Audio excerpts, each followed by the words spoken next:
burger posting. Hi. How are you?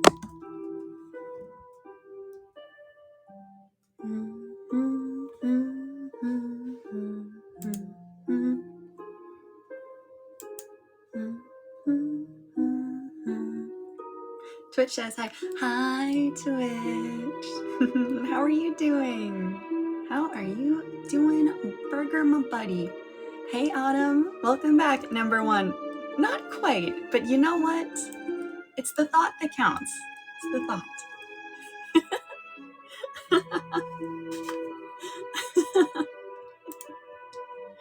Oh my goodness. Oh, how is everyone? How is life? How's everything?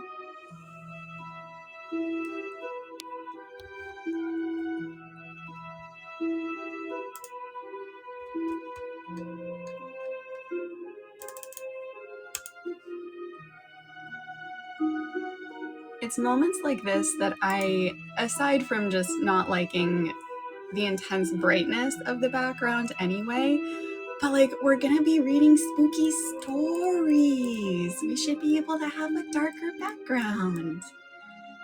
Sad day.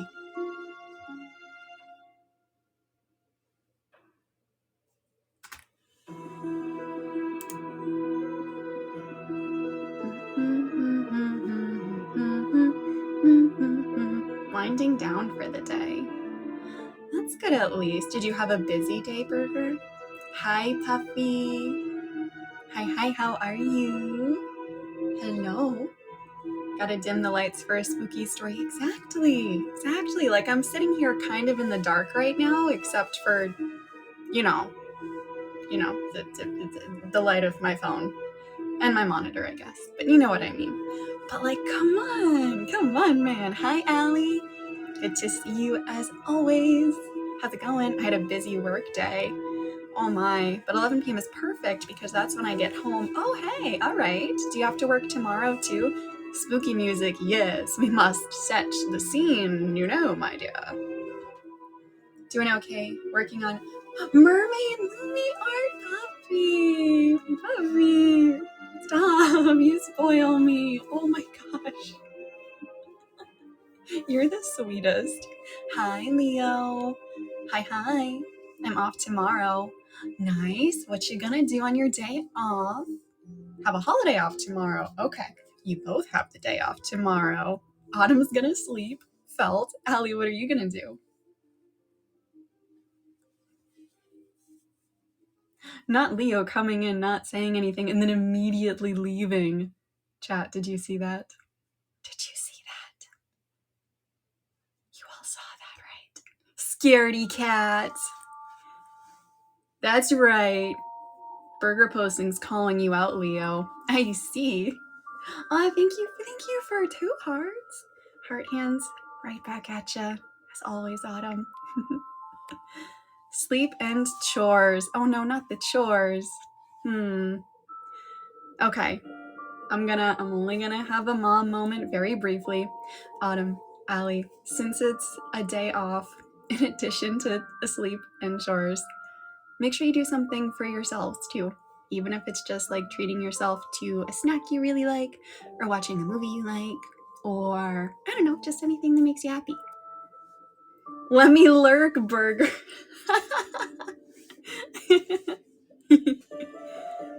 Done been exposed, hiding from the scary stories. I had to after seeing the pic crew. Right? I was so stoked when I saw that they had a mermaid one. I have a mild addiction to pic crew now. I'm not gonna lie, Puffy, it's a problem. Like, I do so many of them a day, and it takes a great amount of self-control to not just post all of them. Maybe I'll go to my favorite bakery and get macarons. Yes! Allie, that's one of the things I like to do too as a treat. Grab some macarons and grab a peanut butter smoothie. You'll have to let me know if you go. I would, but our whole flooring is being redone, so the furniture is gone. Oh dear. Can you go out somewhere instead, maybe? See, Bogatron, howdy. How are you? Hello.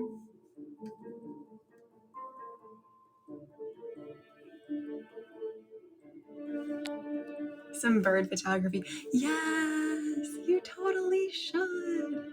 I don't know if it's this way for you, but it's been gorgeous out lately. So, good time to enjoy nature, spend some time with the birds. Oh my gosh. See, this is making me want to go bird watching. I haven't done that since I was a very wee little girl.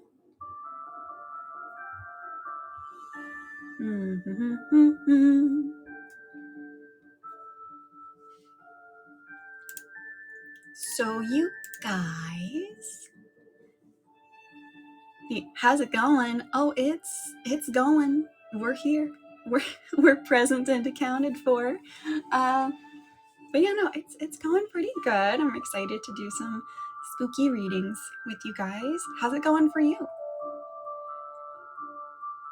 Alpaminu, hi. Hi. Welcome on in. How are you doing? I'm doing all right. A bit tired though. Did you have a busy day? I feel like so many of us are tired tonight. Maybe we should change this from a scary story stream to like a group nap stream. Xavier, hello. Hello. Welcome. How are you?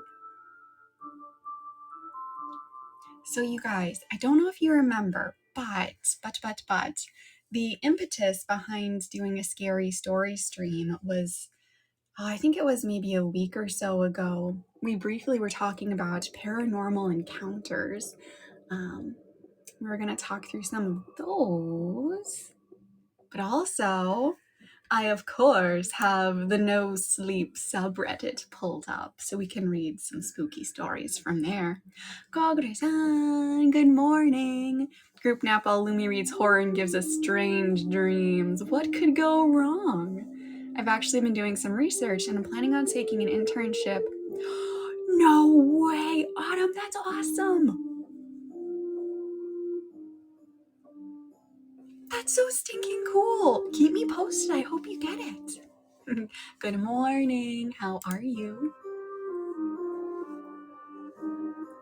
Will Mom share her own experiences with ghosts? I really only have one that stands out to me as anything worth mentioning. There have been some minor things, but again, nothing I'd really bother disclosing because it can be so easily just, brushed off as, it's your imagination, it's whatever it might be. But yeah, so I'll share my one experience that stands out, but I'd also love to hear if you guys have any, and then we can dive on into good old No Sleep on Reddit. I got both streams open. Oh my goodness, why both? Isn't that distracting?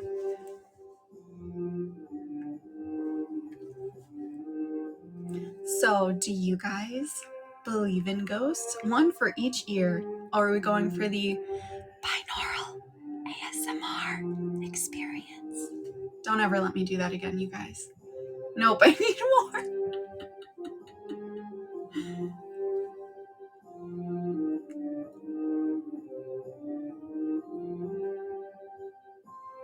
We need more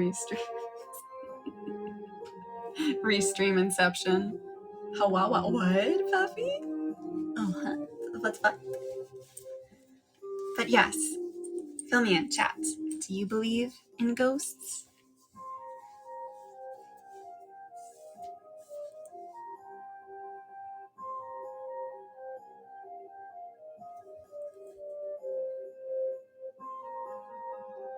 Nomi, hi. Hi. Welcome on in. How are you doing? I already shared mine last time. That is very true. Puppy's like, I'm waiting on the rest of you to pick up the slack here. Smart fridge only at night. All right, so only when it's feeling a little bit creepy, a little bit atmospheric. I believe in something, not traditional ghosts. Not traditional.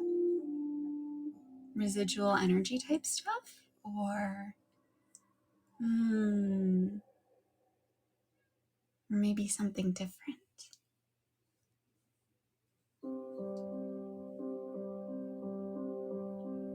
the ghosts of the teacher?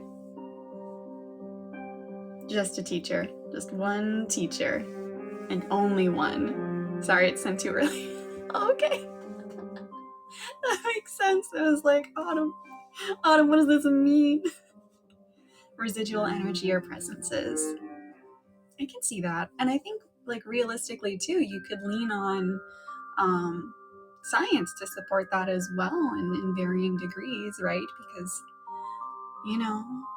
matter is not destroyed, just redistributed, dispersed, so it's gotta go somewhere. It can be residual. You always stream so late for me, it's kind of funny. Is it really that late? Really? I never know what time to try to do, because I feel like if I do any earlier, I'm overlapping with a bunch of other people, so I can't go visit them. Guess who's here? Pa! Of course my grand entrance has a typo. Of course my grand entrance has a typo. Yar. And that one did too. Hi, Pa! I'm so excited you're here. Hi, Jade. Welcome on in. Hi. Hello.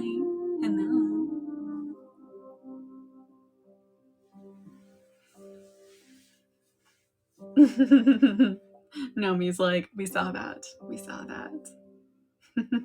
Hi, Pa. How are you?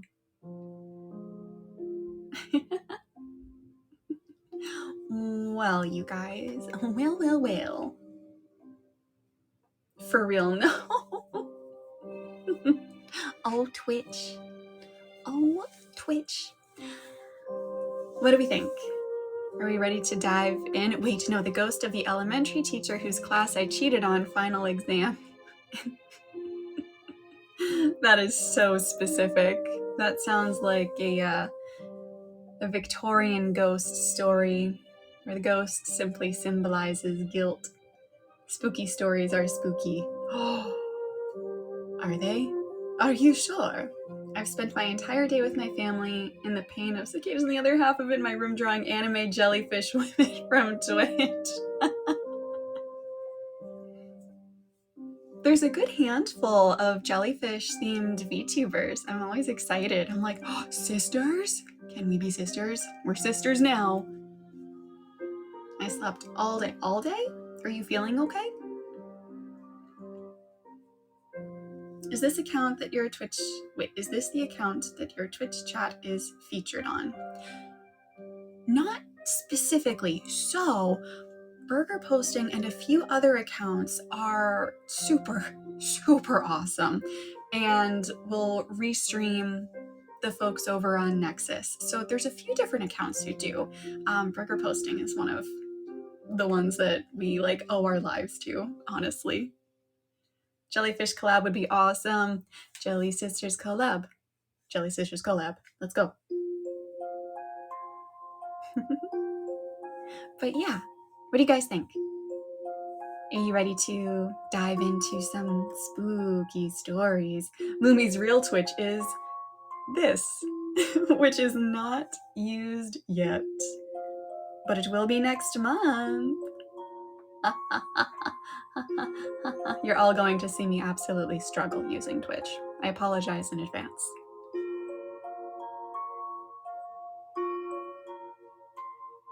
That's the account I was waiting for. Oh, no, yeah. I'm not using my Twitch account just yet, but I'll let you guys know when I start. I think that's the whole thing about ghosts, though. They symbolize something. Guilt, love, hate, etc. I agree. There's, oh my gosh. What is it? I'm going to fudge up the quote. I'm going to have to paraphrase it. It's from Haunting of Hill House, and one of the characters says, most of the times, a ghost is a wish. And I love that. I think it's so beautiful, right? It could be, is a ghost able to symbolize that feeling when you clutch a win? You know what? Why not? Why not? We got a ghost for everything. Turned off the lights and put on the window blinds, ready for spooky. Let's go, puppy. No me to the rescue, though. Alrighty. Let's dive on in. Alright, everybody. So, as I mentioned, we'll be pulling our readings from the No Sleep subreddit. So the way that we're going to choose is, I have not read these yet. I thought it would be fun if we could experience them together. I'd say for the first time, but if any of you have already heard them, I apologize in advance. So we are sorting them by the top posts for this week. And we'll go from there. A ghost for covering your entire arm in Chick-fil-A sauce. That, I felt weirdly exposed for a moment there because of my right sleeve, which is all ghosts and ghouls and demons. It's like, what do you mean? What do you mean?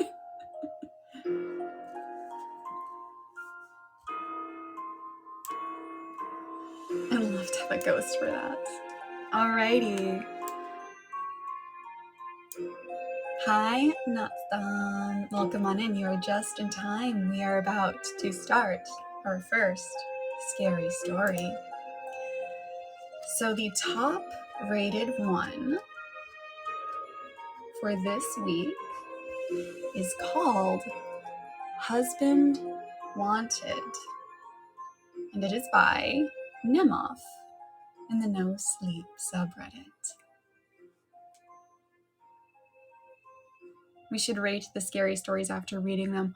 Yes, I agree. That's a great idea. I'm counting on you guys. Lucy. Okay. I'm aware that this is unconventional. Believe me, I've tried conventional. It didn't end well for anyone. I require a certain open-mindedness that I'm hoping I might find here. But more importantly, I need my future husband to know the rules. Meet cutes are well and good on the screen, but they don't guarantee a partner's ability to follow basic instructions. That was my mistake the first time. So begging your pardon for my bluntness, I'm going to be clear about my requirements. Please read carefully. If you can't meet them, there's no point in going any further. Point 1. Must want children. At least one child, anyway. I'm open to the idea of more, but one is an absolute must. Point 2. Must be in it for the long haul, until our children, or child, turn 18 to be precise. I understand that level of commitment is a daunting prospect, particularly when we have not yet met. After our child is born, you are welcome to ignore me, if you so please, or take your pleasure elsewhere, though I will warn you that it might be difficult to come by, but you will live under my roof until our child is an adult. Hi, Zhu, Zhao, Zhao, hi, welcome on in. We're in the middle of a story, but we really just started, so hopefully it'll all make sense. Point 3, hi Silvatora, welcome on in. Point 3, homebody preferred. It will make the next 2 decades easier on you. Point number 4, must have impeccable manners. I will provide a manual outlining the required etiquette, but you must at least have a grasp of basic courtesy to begin with. If you let your tongue run away with you or don't bother to wish your neighbors a good morning when you pass them in the street, stop reading. This is not the opportunity for you. So you guys who just came in, we're reading a story on the No Sleep subreddit called Husband Wanted. This is like a little wanted ad that you would take out in like a newspaper. And this is the part where I should talk about myself, but let's face it, this is hardly a romantic proposal. I require commitment upfront, and there's no guarantee that once we do meet, we'll really even like each other. If we do, fantastic. It'll help the years fly by. If we don't, you'll still have the main prize, years of rent-free, expenses-free living at the Old Oak Hotel. Hi, Nikki Colette. Welcome, welcome. We're reading a story in which this no sleep subreddit user, hi Nate, hi. Bye, Nomi, rest well. Good night. Hi, Cedric. Hi, you guys. Just to catch you guys up real quick, we just started a story. We're reading from the No Sleep subreddit. This is called Husband Wanted, and it is someone outlining their requirements for an ideal husband.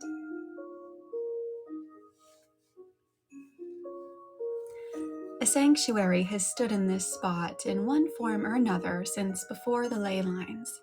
During its tenure, it's been flooded, put to the flame, and pounded into dust. Time and again, it has been reimagined and rebuilt.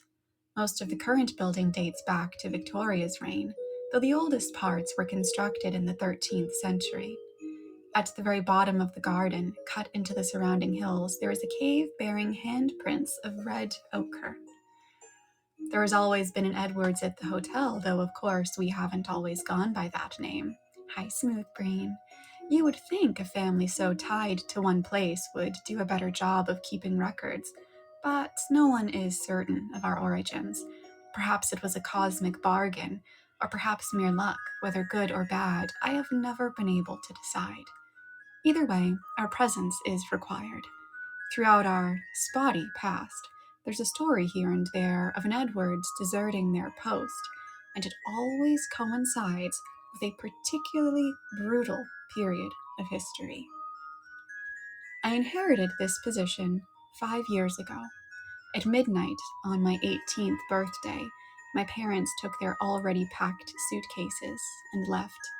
I don't blame them for their abandonment. I intend to do the same thing to my, or hopefully our, child. Hi, Raccoon, welcome. Hi, Beebs and Co. Hi, you guys, welcome on in.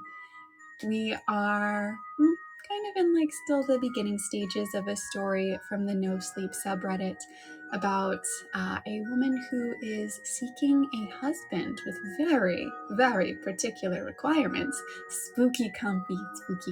Hi, Ellen. They send me postcards and photos from time to time, always smiling on sunny beaches. Money isn't a concern for them. That's part of whatever mysterious deal our ancestors made. When a caretaker leaves in good standing, they will never want for anything again. They could travel the world for the rest of their lives, always sleeping in the softest sheets and dining in the finest restaurants, and never find their pockets empty. Keep this point in mind, for if you can meet my requirements, you will share my good fortune. And what must we do in return? I can all but hear you scream the question. Why, very little. The presence of an Edwards ensures that the guests can't stray from the hotel grounds. Most of our guests are live-in residents, though we do get the occasional walk-in. Where they come from, I don't know, for we are not visible to most people who stumble upon our lonely corner of the world. I've come to believe the hotel chooses to reveal itself when it's lacking entertainment or to fill a need. Jimmy, my first husband, was one such guest. For the most part, the guests are harmless. They'll give you a little fright from time to time, popping out from a wall or turning your bath water into blood. But I find it hard to hold it against them. I found 23 years here dreary. I can't imagine how bored I would be after 500. There are a few exceptions you should be aware of. Exception number 1, Eric, our resident serial murderer. He claims to have been Jack the Ripper while he still drew breath, but I think he's just a blowhard. He knows better than to harm an Edwards, but I'm afraid spouses are fair game. Years ago, my grandmother managed to confine him to the 4th floor, so you will be perfectly safe from him, as long as you never set foot there. Occasionally, the lift will stop on that floor even though you haven't pressed the button for it. Do not get out. Even if the lift appears to be on fire or starts filling with murky water, wait for the doors to close again. Then go to another floor. It should only take a few hours. Hi, Nyonix. Welcome, welcome, welcome. We're reading a spooky story from the No Sleep subreddit. Poetic reading. Audiobook narrator. Maybe someday. That'd be fun. Exception number 2. Shivering me timbers. The thing in the cellar. I don't know what it is. No one ever has. We only know it eats rats and must be fed once a day. If I'm ever ill or incapacitated, the task will fall to you. Harvest the rats from the traps in the garden, then stand at the cellar door and throw them down the stairs. Do not walk down the stairs and do not forget to feed it. You don't want to be the first person to see its face. Oh, Pa, it's fine. It's just an inside nickname between the two of us. Don't you worry about it. It's okay. Hi, Equal Red. Hi, Feisty. Hello, you guys. Exception number 3. Mrs. Jones. Old-fashioned and a stickler for manners, she's the reason I'm advertising for a husband rather than a boyfriend. She won't abide a couple living in sin under the same roof as her. Really, though, she's a sweet old thing, full of stories about the war and always ready to help if I get stuck on a recipe. I don't blame her for what happened with Jimmy at all. I'd warned him enough times. Guests aside, there are other rules you will need to follow to ensure a safe, satisfactory stay at the Old Oak Hotel. They are listed in a book that has been repenned many times over the centuries. If you choose to accept this opportunity, I will insist that you read it until you can recite the pages, word for word. However, there are some rules so critical for your survival that I feel compelled to list them here. With the exception of the 4th floor, you are welcome to roam the hotel and its grounds as you please. But you must never set foot outside of our land, not until our child is old enough to fulfill their duties. If I were to do so, it would unleash pandemonium, plague, peril, perhaps another great war. I'm afraid you would be less crucial to the fate of the world, but it would certainly be a personal disaster. Another rule, never look in the mirrors in room 33. And the final rule, I've touched this point already, but it bears repeating. Never be rude to Mrs. Jones. Failure to observe that last rule is what got Jimmy.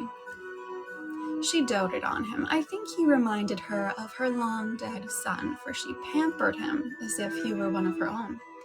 Each morning she had breakfast ready for him before I had so much as opened my eyes, and she developed a habit of trailing along after him, complimenting his skill as he oiled rusted hinges or set a crooked picture straight. At first, Jimmy basked in the attention, but by the end of his 2nd month, he was growing bored of Mrs. Jones, me, and the hotel itself. We pride ourselves on our facilities. If you need more activity than a turn around the garden, we have a lovely indoor pool. It freezes over every now and then, but most of the time it's perfectly usable. Our library is unmatched. Although the room is cramped, it has every book imaginable. You only need to think of a particular title, and it will appear on one of the shelves. And now that I've dragged us kicking and screaming into the 21st century, we have a wide array of streaming services. It wasn't enough for Jimmy. He wanted to go out, eat in a restaurant, watch a film in the cinema, see any faces other than the ones he was surrounded by every day. He began having a drink each evening. One drink turned into several, and after a few weeks, the bar became his permanent residence between dusk and midnight. Hello, Toji. Welcome on in. Hello, hello. He wasn't the only one getting bored. I had been thrilled when he first arrived, ecstatic when he agreed to stay. How marvelous to feel real flesh beneath my fingers after 5 years of only the dead for company. What a relief to have some assistance in the many tasks required to keep the hotel running as it should. But the more he drank, the less inclined he was to help, or even spend time in my company. He no longer visited my bed, choosing a room for himself on the opposite end of the floor. When our paths did cross, at best, he would ignore me. At worst, he would nitpick or outright rail against me, blaming me for his captivity. Still, I made an effort to be present whenever he frequented the bar. As lovely as Mrs. Jones can be, she does have a tendency to nag. Before and after her death, she was close to teetotal, only consenting to take a single sherry at Christmas, and drinking outside of special occasions is something of a bugbear of hers. "Think of your health, dear," she would tell Jimmy brusquely. "You'll miss it when it's gone." Or, "How about we switch to a nice apple juice now? You've had quite enough to drink for one night." Most of the time, Jimmy managed to pull himself together enough to flash a charming smile and distract her with a compliment about her latest meal. But after one drink too many, I'd noticed him gritting his teeth and just barely managing to hold his tongue. It was better if I was present. Playing the doting wife, I insisted on pouring his drinks, watering them down out of his sight. When Mrs. Jones's nagging bordered on relentless, I could always distract her with a game of gin rummy. On his final day, I was running behind.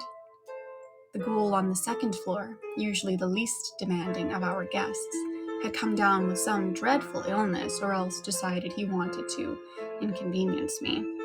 Either way, I had woken that morning to the foulest stench I had ever experienced.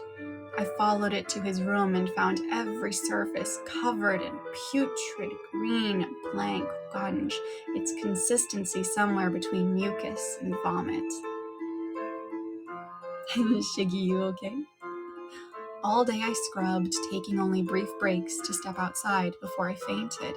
By the time the room was restored to a passable state, I had filled several bin bags to bursting with filthy rags, and it was already deep into the night. Mindful of the time, I paused only long enough to wash the streaks of muck from my arms and face before racing to the bar. I arrived just in time to hear Jimmy's last words. After he spat them at Mrs. Jones, she only stared for a small eternity, her mouth frozen in the motherly smile she wore whenever she scolded him. Then, like melted wax, her face began to shift. I shouted at Jimmy to run, but he didn't need to be told. Before the words left my mouth, he leapt from the bar stool and streaked through the door. Mrs. Jones followed him seconds later. Her lips were already peeling back to reveal rows upon rows of long, wickedly sharp fangs, while claws sprouted from beneath her lace-edged cuffs.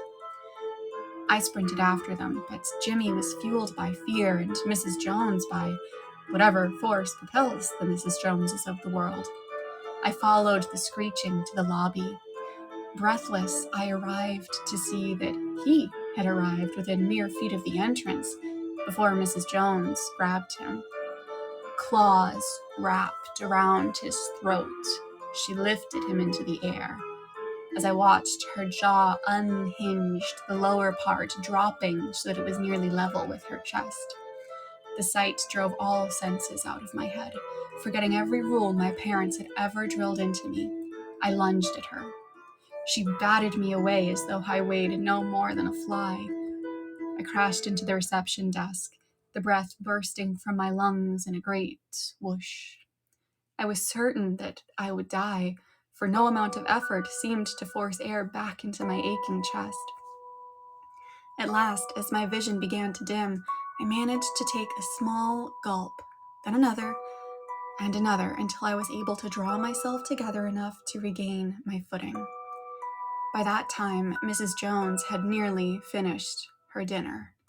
Jimmy's chest was splayed open, muscle and shattered ribs protruding every which way from his flesh, and she was devouring the last few bites of his heart.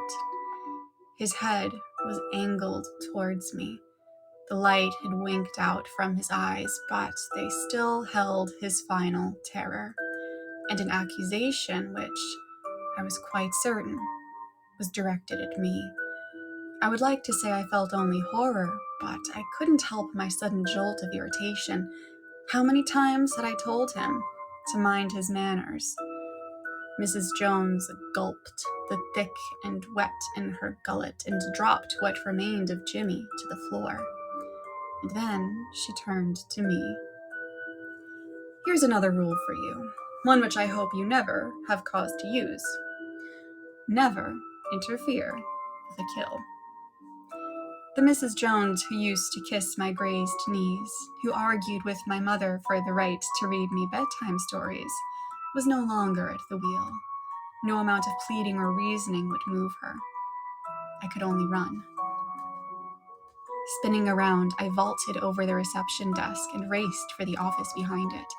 If Jimmy had not been out of his mind with fear and booze, he might have remembered the rules and survived.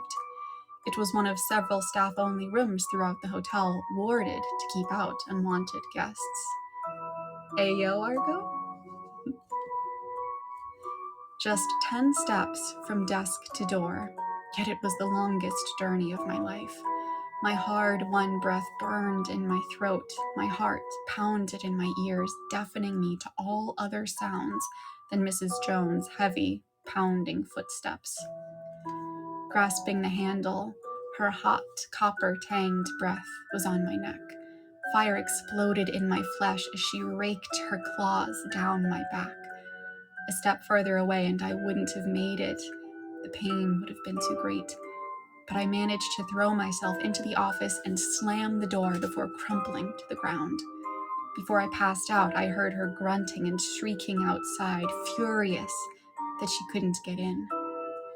3 days I spent in the office, emerging only to feed the thing in the cellar, before scurrying back to my hiding place. Whenever I left, I tried not to look at the mangled heap that used to be Jimmy. There was no avoiding the smell, though. Welcome, Aki. Hi. With no small difficulty, and the help of a first aid kit, I managed to treat and bandage the wounds on my back. Welcome, blank boxes. They bled sluggishly all throughout the first day, but thankfully they didn't fester. On the morning of the 4th day, there was a tentative knock on the door, followed by the sound of rapidly retreating footsteps. I waited until they had disappeared down the corridor before cracking the door open. On the floor was a freshly baked Victoria sponge and a beautifully written note of apology. Hi, Milo. It took every ounce of courage I possessed. By that evening, I forced myself to go to the dining room. Mrs. Jones was waiting for me, her eyes red-rimmed, a steaming cottage pie on the table. I tried not to flinch as she took my hand, reiterating the apology she had already delivered in writing. And the next morning, she helped me clean Jimmy up. We treated each other cautiously for a while, but eventually we got back to playing gin and rummy again.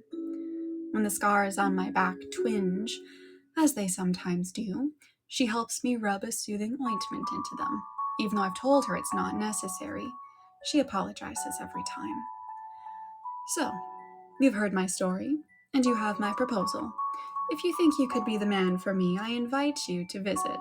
You will need to drink a cup of ram's blood, a pinch of nutmeg makes it a little more tolerable, and light a black candle before bedtime.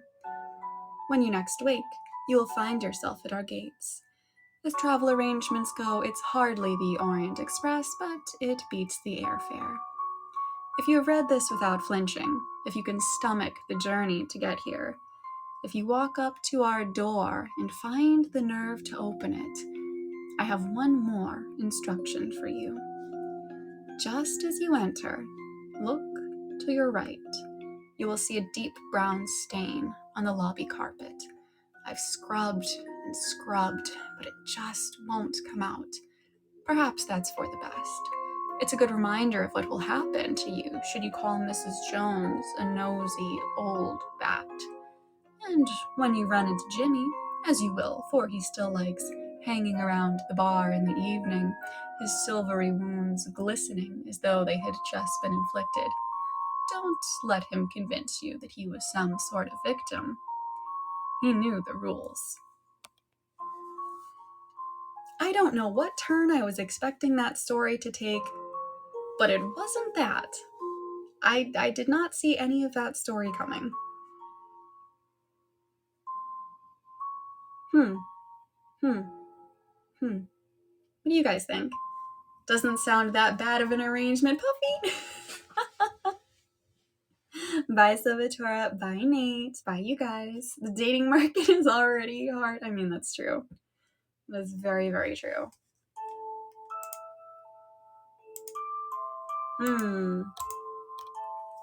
No, I'm gonna go to the house. Don't go to the house. Free housing. I feel like the fact that any of you are saying, that's a good arrangement, I'll go, that's not that bad, I feel like that just is very indicative of the economy and the cost of housing. Oh my gosh, it ain't that bad, I've been in worse. What do you mean you've been in worse? Just don't break the rules. I mean, in theory, it should have been easy, but clearly Jimmy wasn't capable of it. Simply impossible. Pa, are you on iOS or Android? The benefit is better than working the night shift at the local pizzeria. Why is this so real, you guys? Simply in its simplest form. I have heard that some people are having a hard time getting in right now. I'm not totally sure why, but I believe the team is working on it. I think.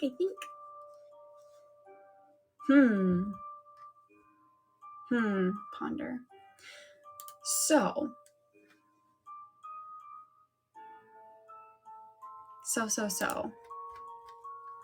You guys. Hi, Kips here. It's good to see you again. Welcome back. Oh, I see, Pa.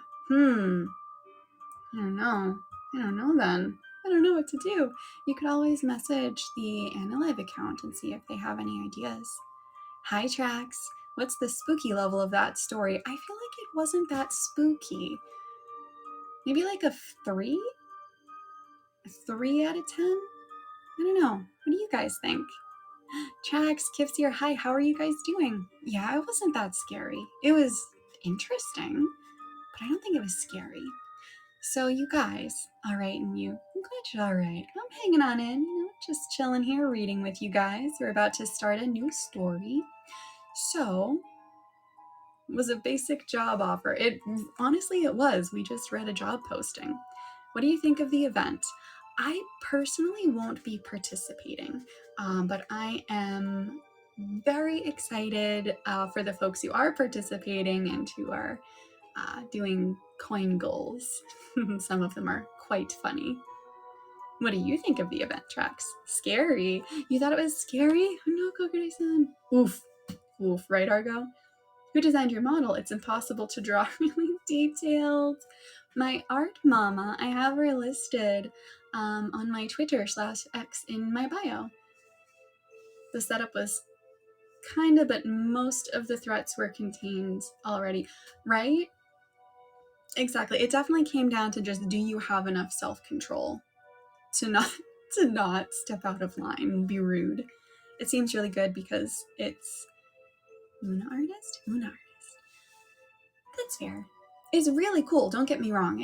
I'm not really a competitive person, I guess. And at the end of the day, it is technically a competition. So it's not really my cup of tea, but I am excited to see how folks do. I want mommy art time to... What? What does that mean? From Hollow. I'm not familiar with people. Wholesome ending. Was it a wholesome ending? Hi, Rixie. Hashtag hag love. Not yet, question mark. Not yet. What? What do you mean? I get that. Does that mean you can't win, even if you get the most gifts? I have no idea, to be honest with you. I'm not totally sure how that works, but I can't imagine that the people who aren't participating would end up getting the most, only because they aren't setting those goals. But who knows? I'm curious now, because what if that does happen? Hashtag hag love. Rixie, how you doing? The competition. Oh, not yet. The competition starts, what is it, tomorrow or the day after? I'm not totally sure because I'm not participating, so I'm not paying too much attention. I'm sorry, you guys. Rixie following me here. Gotta support the fellow hags. Let's go. So far, Rixie and 2 others want to win, although one says they just want to see how they do. Fair enough. All right. Doing great. I got so many nice marshmallows. You did a marshmallow reading stream and I couldn't make it. I'm so bummed. I love that you got really nice ones, though. You deserve it. You deserve so much love. 21st to the 27th. Okay, that makes sense. That sounds right. Saving coins for the Oshis. Yes, definitely make sure that you guys support, you know, your favorite one of us here in the competition that's coming. Again, I won't be participating, so keep an eye out, see who is, and go support them. Aw, Oshi, thank you, Kokofish-san, thank you. Says the age of 30 is in demand. What do you mean the age of 30 is in demand? What do you mean? They want 30-year-olds? I didn't say I wanted to win. Why is everything glitching suddenly? Yeah, it's getting glitchy. Oh, AniLive. I said I wouldn't mind if I won. I got you, Rixie. I'll be rooting for you, though. I was going to say I spent it all today. It's easy to spend it all. Wait, you aren't participating? Nope, I won't be participating. And only one said they want to win, and 2 would be fine with winning. There we go. There we go. Did they post the full competition details? I don't know, to be honest with you. I don't think so. I don't think so, but I don't know. I'm also not paying a lot of attention. Num num num num num num num. Thank you for the burger. I appreciate you. The Yoshi stamp is so cute. Argo, what are you doing in here now, buddy? Hello, I love cats. I also love cats. How are you? I didn't even see the competition posted. Yeah, it caught me by surprise. Hi, custom? Hi, hi, hi. I have to think up new gibberish to send Rixie next time. She pronounced it so confidently. I'm so bummed I missed that. Was it restreamed? Will I be able to watch it later?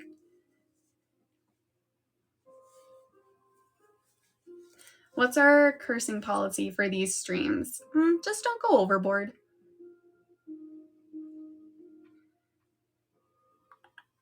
AniLive Twitter still says event details will be announced soon. Even though the event is starting, like, soon? Burger did. Yes, Burger to the rescue. Let's go.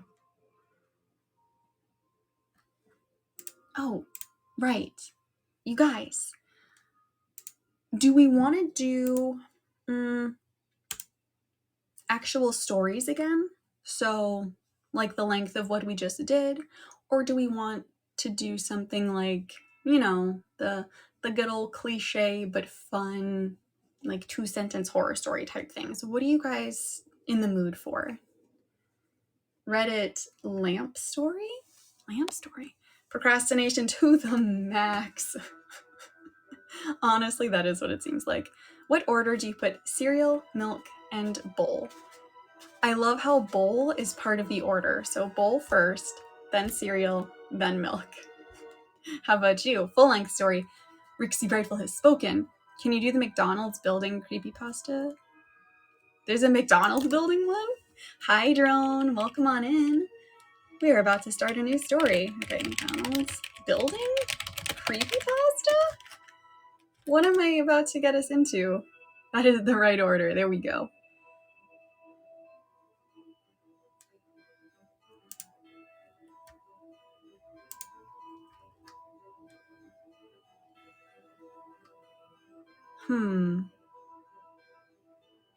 I go to foe to be now. I gotta wake up early for work. Oh my goodness, yes, definitely get some sleep. Thank you for holy moly, my typing. That's just a sign that it is bedtime, for sure. Thanks for being here. Rest well and have a good day at work tomorrow. See you next time.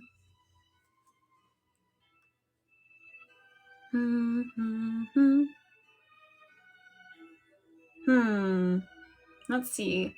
Cedric. Is it the one that starts off with a few months ago I was driving along the streets of Los Angeles with my friend Zach until I realized we were running out of gas? Does that sound... Oh my gosh, Cedric, never mind. Good timing. Good job, team. Hey, Anthony, welcome on in. You're just in time. We're about to start a new story. Alrighty. We are reading a story suggested by Cedric. It is The McDonald's Building from the Creepypasta subreddit, written by Honky Ponky. A few months ago, I was driving along the streets of Los Angeles with my friend Zach until we realized we were running out of gas. We were trying to park somewhere to give our car a rest, but no luck. Then something caught our eyes. It was a McDonald's building with Ronald McDonald at the top of it. When we parked by the parking lot, we noticed that there were no customers inside. It was weird, considering that McDonald's is open 24/7. Also, there were no cars, either. I could have sworn that the Ronald McDonald statue turned its head against me. I told Zach about it, but when he saw it, it was in a normal position. He told me I was going nuts, but the statue did turn its head. I then heard a faint laugh coming from the inside. We were terrified. I tried opening the door, but it was locked by a rusty master combination lock. We didn't have time to figure out the combination, so Zach pulled out his gun and shot at it. It was finally unlocked. Hi, Vixen. Hi, Moni. Hi, you guys. Welcome on in. We're reading some creepypasta. So we opened the door to the inside, and what we saw was so horrible. There were dead corpses all over the tables and chairs. Dead corpses is redundant. Corpses are already dead. What is happening? There were dead corpses all over the tables and chairs, and lots of blood in the soda machine. We puked in the trash can that was next to us, but before we did that, I saw mutilated arms and legs inside, which made us puke even more. How did McDonald's end up like this? We were so hungry, we ran to the kitchen. There were fries and a few burgers. I thought we finally found food until we saw more corpses. Oh my goodness. This time, they had no eyeballs, just blood coming from the sockets. Their stomachs had been ripped open with the organs ripped out. I tried ignoring them, but they still bothered me. I didn't even have time to eat the fries. We tried escaping through the main door, but it mysteriously locked by itself. We were now prisoners inside the building. We got scared just by staring at the corpses. Sees corpses, call 911, no, look for Borgor. Zach and I split up trying to look for an exit. He went to a door that was covered in oil. I didn't want to enter with him because I felt that danger was lurking behind the door. That's when I saw a small bomb in one of the dining tables. Thank you for the heart, drone. That's so sweet. Oh, you asked about how do I become a VTuber on here? You would go through the application process. I would recommend checking out the AniLive and Nexas Twitter pages.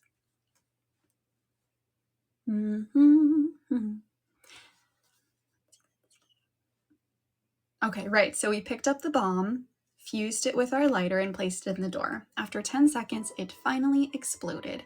I was free to go wherever I want. I tried calling him to come back, but he still didn't answer. I filled up my car with my backup gas supply that I stored in the trunk.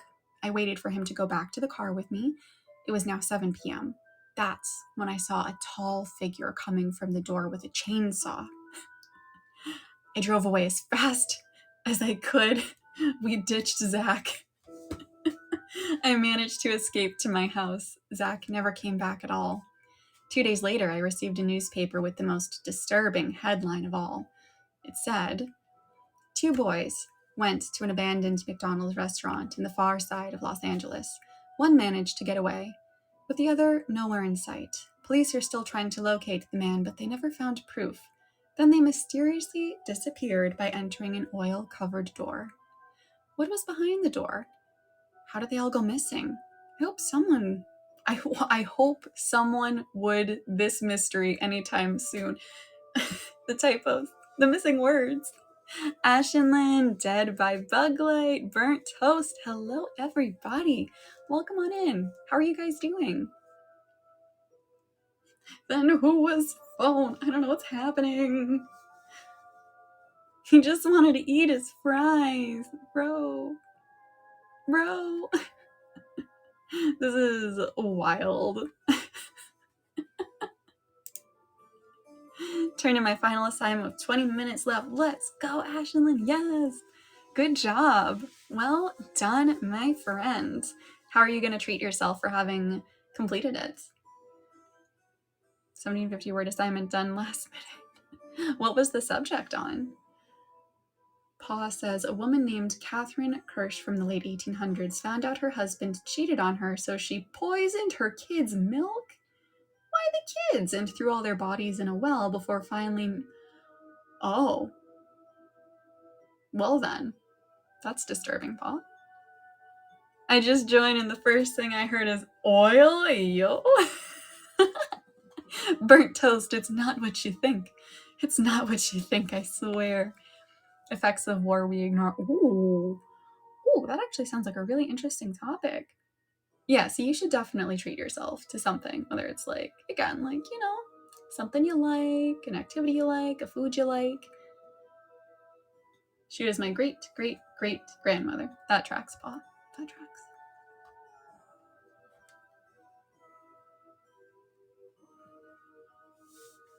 I got done with it and had 900 words, so I started BSing everything else. Oh, I feel that. That's where you just add some unnecessary, superfluous big words in, and I got you. I feel you. How long will you be streaming? I will be here for about another hour or so. Give or take. Yeah. Okay. Let's look for a different story. Let's see. Dun, dun, dun, dun, dun, dun, dun, dun, dun.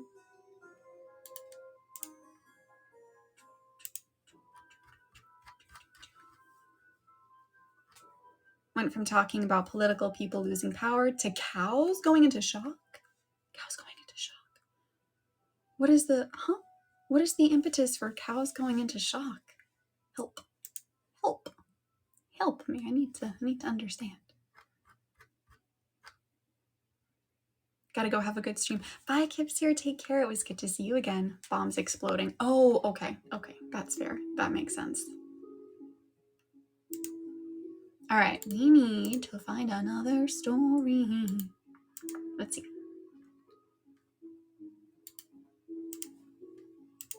Ooh, what is this one? My friend has a camera that will show you your last photograph before you die. Ooh, that one sounds fun. I don't know, man. I was hoping for 5 paragraphs to end it. Finish with like 12. Oh my gosh. Seriously, good on you. Well done. Okay, yeah. Let's do this one. Hi, Honu, welcome on in. You are just in time. We're about to start a new story. Discord. Oh, the Discord. OMG. Thank you for the gifts. Oh my goodness. All right, let's do this. Reminds me of a Goosebumps book. Say cheese and die? That one?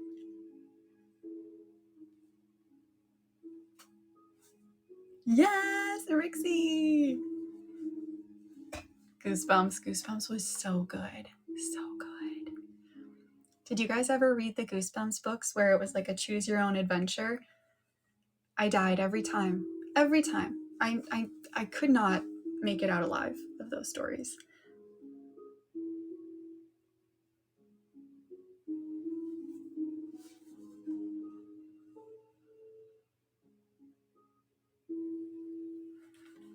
Alrighty. So. Yes, I died too, and there was an Animorphs one like that, and I also died. Rixie, we're just not made for these things. Oh, man.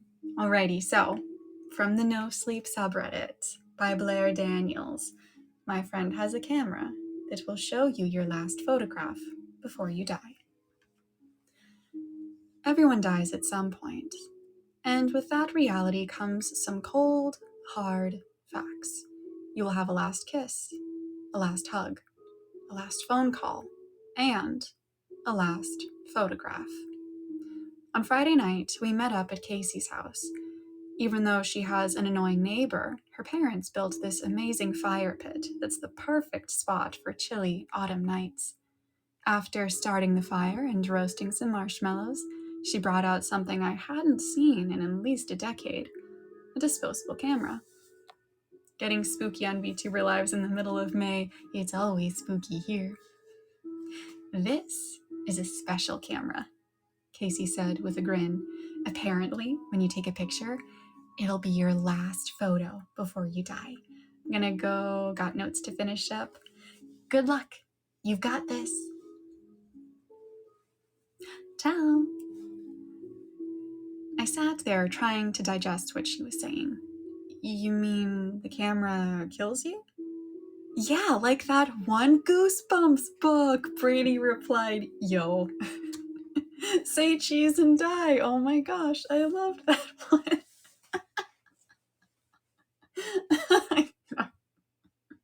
I need a minute.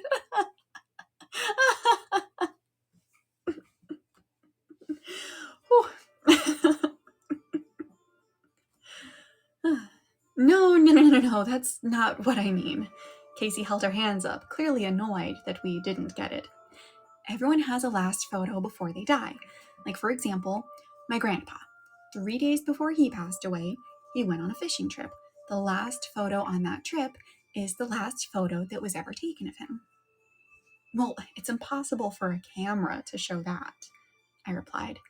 It would have to be a time-traveling camera. You guys are no fun. Casey rolled her eyes and started putting the camera back in her bag. Wait. We didn't say we didn't want to use it, Maribel said. Yeah, it could be fun, I added. A wicked smile flashed on Casey's lips. Okay, good. Who wants to be the first? Brady raised his hand.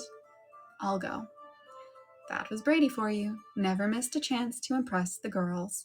He stood up, his face lit by the roaring fire. Where should I stand? The lighting's kinda harsh. Maybe by that tree. Brady walked several feet away from the fire and stood next to the tree.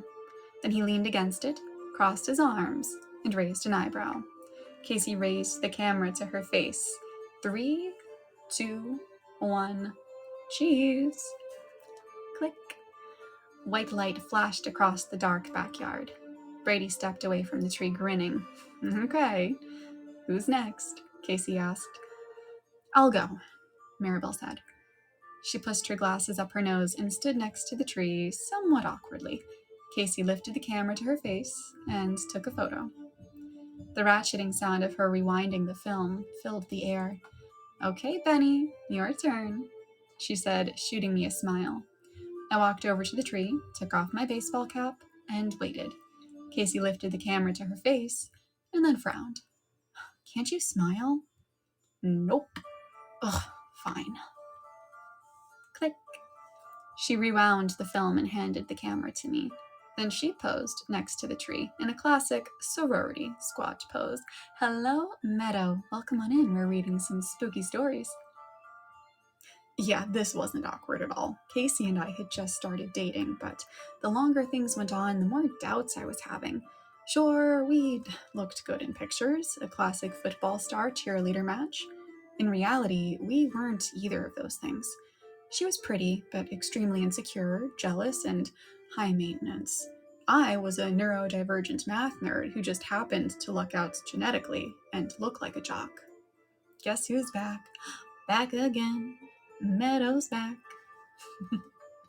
I stared at her through the viewfinder, her form slightly distorted. Click. Hey, you didn't count down, she whined. What? You were posing. Well, I want to know exactly when the photo is being taken, that's all. Okay, sure. I rewound the camera and handed it back to her. She sidled up next to me and lowered her voice. Hey, when Brady and Maribel leave, do you want to stay a little bit after? Oh, I don't know. My dad's renovating the kitchen and he wants me to help him in the morning. Oh, it doesn't have to be long, just for a little while. I should have said no, but she was pushing and I felt bad saying no. Okay, just for half an hour. 2 photos. Right, smart fridge. Sounds good to me. We can watch something down in the basement. My parents can't hear a thing down there. What about your neighbor? He seemed really mad when we were watching V for Vendetta. Said the explosions woke him up. Remember, he was pounding on the glass door, yelling at us? She rolled her eyes. So we'll keep the volume down. Oh, come on. It's just half an hour. We don't even have to watch anything. Okay. Before I could say more, she grabbed the camera and started towards the fire pit. I followed. When are you gonna get those developed? Brady asked. We could go tonight. There's still a 1-hour photo in the CVS on Route 14, Maribel replied, and we could pick up some snacks. Wait, seriously? They still develop photos? Casey asked. Mm-hmm. My dad uses them for passport photos and other official stuff. So it was decided. The 4 of us piled into Brady's car and took off into the night. We spent the entire hour hanging out at the store picking out snacks. Then Casey went up to the counter, grabbed the paper envelope, and led us back out to the car. We piled inside, and Brady turned on the lights. She flicked open the envelope and pulled out the photos. No fucking way. The first photo showed an older man standing on a beach, gray hair dripping wet, blue waves rolling behind him.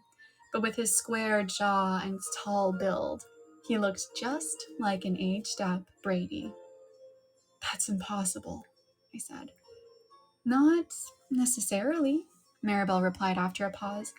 The camera looked like a disposable camera, but it's possible someone put a cheap microchip in there, like a mini Raspberry Pi or something, and then it took our photos and with the help of AI, aged them up.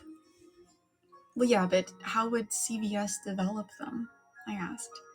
Maybe it was straightforward. Maybe he opened the camera and to get the film, there was a USB stick in there loaded with images, so he just stuck it in the computer and printed them out. I mean, look, Amazon is full of weird shit like this. I once saw a karaoke machine that used AI to auto-tune everyone. We could go back and ask them, I suggested. No, I want to see the rest of the photos first, Casey said, nearly cutting me off. Where did you get this thing again? Maribel asked. A friend gave it to me. Likely story. I woke up with sharp pain all over my body. Does that normally happen, Meadow? She flipped to the next photo.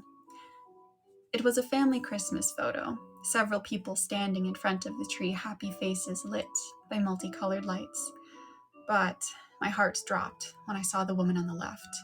A woman, maybe 30, holding a little baby with the same heart-shaped face, the same curly dark hair as Maribel. Oh no, she said, her eyes wide. Hi, Lone Wolf, welcome. We're reading a creepy story. Oh, hello. I have to go say hi to the others. I have to come by and say hello on my last break. See you soon. Bye, Lone Wolf. Thanks for stopping by. Have a good rest of your shift. Well, you're the last one, so I'm okay. Got it. Okay. We all stared at the photo silently, unsure what to say. I'd be like, oh no, I'm gonna have a baby. Same. I'm your favorite. No. You're gonna make me blush. No. You're really sweet, Lone Wolf. But then I saw it. In the middle of the photo, sitting on the couch, was an old woman. A very old woman, with skin so wrinkled it looked like crepe paper, and her hair so white it looked like a tuft of cotton candy on her head. Wire-framed glasses were perched on her nose. I think that's you. Maribel snatched the photo out of Casey's hands. Whoa, she whispered, studying it up close. Doesn't really happen. This is new. Did you exert yourself yesterday? For all her big talk about this being some AI thing, She seemed to take it pretty seriously. As I watched Maribel, I couldn't help but smile. For a second, I felt something, a sense of awe as I looked at her face, lighting up with the joy of her family. I'd never looked at Maribel as anything other than a friend, but there was something...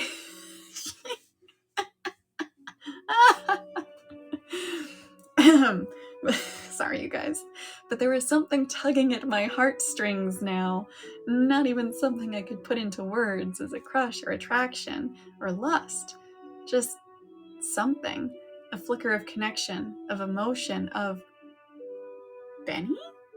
I glanced at Casey, and then I looked down. In her hands was the photo she had taken of me. The exact same photo of me, tonight, holding my baseball cap, standing next to the tree. Not smiling, staring straight ahead, eyes red from the flash. My first thought was the camera had malfunctioned. Whatever this was, AI or otherwise, had messed up and glitched my picture. And it just spit out the photo as it was taken tonight. But as Casey, Brady, and Maribel stared at me with horror, I realized, so it's saying the picture you took of me tonight is the last picture of me alive. I guess so, Casey said. The silence pressed in. I shook my head and forced a laugh. Come on, this is just some stupid prank camera. Like Maribel said, it's some AI thing. Maybe it even purposefully skips some people to scare them. None of them were laughing. Okay, well, come on, let's look at Casey's. I plucked my photo from the stack and froze. Casey was sitting on the floor of someone's basement. Her hands were tied to a metal support pole with a thick rope. A strip of duct tape had been placed over her mouth, and the left side of her head was matted with blood, and a thin trail dripped down the side of her face. Her blue eyes were wide with fear and looking straight at whoever was taking the photo. This is some sick fucking prank, Brady muttered, his voice low with anger. Casey just sat there, frozen. Let's go home, Maribel said. Forget all this stuff. It's just a prank. Like Brady said. Welcome, Gunther. We're reading a spooky story. But Casey, she didn't move. She just sat there, the photo shaking in her hands. Her blue eyes were wide with fear. What's wrong? Maribel asked softly. The basement, she said, finally pointing at the photo. I recognize it. My dad and I went over one time when he needed help with the fuse box, and I thought he was annoying, but I never... Casey, whose basement is it? I asked. She looked up at me, her eyes wide. My neighbor's. Dun dun dun!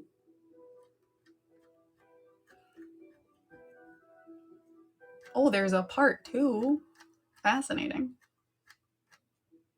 There's a part 3. How many parts are there to this? How many parts are there to this? Part 4. Hold up. Was that it? There's technically more parts? It's a 4-parter, apparently. Yeah, Lumi curse count too. Oh my, it's a series. Apparently it is a series. Also, I'm so sorry, you guys. I could not keep it together when our protagonist was like, oh, my heartstrings for Maribel.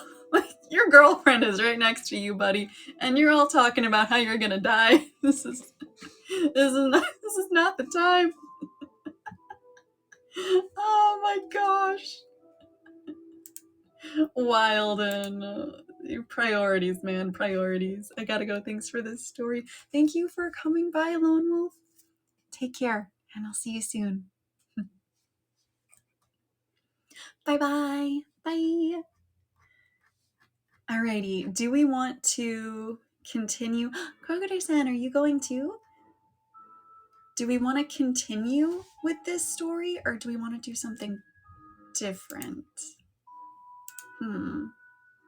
My guy had his priorities straight. No, he didn't. Don't abet that. And he felt that when he saw the aged up version of his friend too. For real. For real though. That seems so strange. Like, part of me was wondering at first, before we found out that his last photo alive was, that night. But part of me was like, oh, maybe they get together and they have a family in the future. And he's, I don't know, like preemptively feeling it. But then no, apparently he wait a minute, no, maybe he doesn't die soon. Maybe that's only the last photo of him ever taken because he religiously avoids being photographed after that night, but he lives. And they do get married and have childrens. I don't know. I haven't been sleeping, don't mind me. Well, maybe not so straight. If you know, you know. I mean, have early lunchtime. Bye, Cogator Spoon. Num num num num num num num. Thank you for the burger. Thank you for being here. Enjoy your lunch. I'll talk to you later. Bye. Man lived by the hag love philosophy. No family photos for him. I guess not, right? The other day, my SO accidentally pushed down on the side of my ribs, and I've been experiencing some chest pains. It's possible it's maybe just like a bruise going on somewhere, kind of like a more inner bruise. But yeah, if the pain persists or if it doesn't get any better, better safe than sorry. We'll get it checked out for sure. Kazuo, hi again. How are you? What if that was the last photo and the rest of his life he's like, nah, no pics? That's what I'm wondering. Hello, how are you? Hello. I'm good, but chat is broken. BRB. Okie dokies. Welcome back, Smooth Brain. I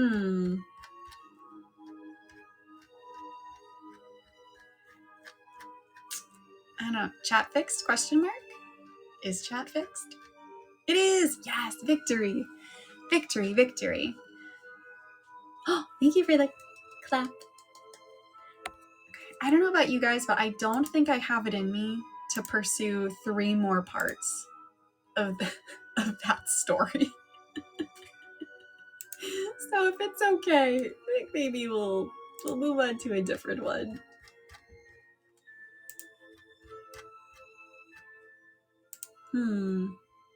Let's see.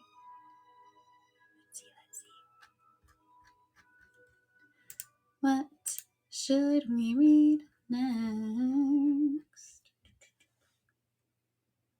Ooh, okay.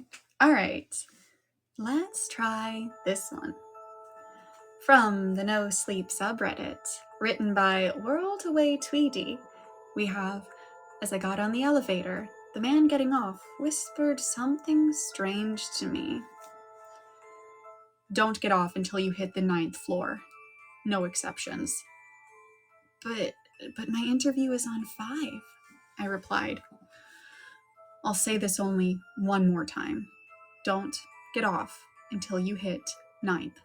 No other floor is safe. It's crazy, but something about the way he said it penetrated my skull. He was serious, and he looked nervous, like he had to fight every instinct in his body to say that to me. The doors closed while I thought to myself, who the hell says something like that? As I went to hit the button for the 5th floor, some anxiety came over me. I shook it off and pressed it. That guy was probably just off his rockers. The elevator went up. I scanned my surroundings. A TV bolted to the top corner of the elevator, playing the Weather Channel, a mirror for the back wall of the elevator, and some cozy lounge-style music playing. Pretty standard stuff. Hold up. Pause. What elevators have TVs in them? Is this a thing? What? Hi, young Stardrop. Welcome on in. We just started a new story. I've seen it before. I feel like a peasant. I feel like some places do. I feel like a peasant. I've never seen one in an elevator. Okay. Okay, Meadow, thank you. The game Poppy Playtime has one question mark. Oh, I've never played. I've never been in an elevator that played music. Come to think of it, Rixie, at first, I only read the first line and thought, I've never been in an elevator. I was like, Rixie? Wait, I haven't been in an elevator that plays music either. Where are these music playing and TV elevators at? No sound, just slideshow of ads. Not even sound? Not even elevator music? Like maybe a fancy office. May I please send you a photo of my cats? I don't know why, but if you want, I can.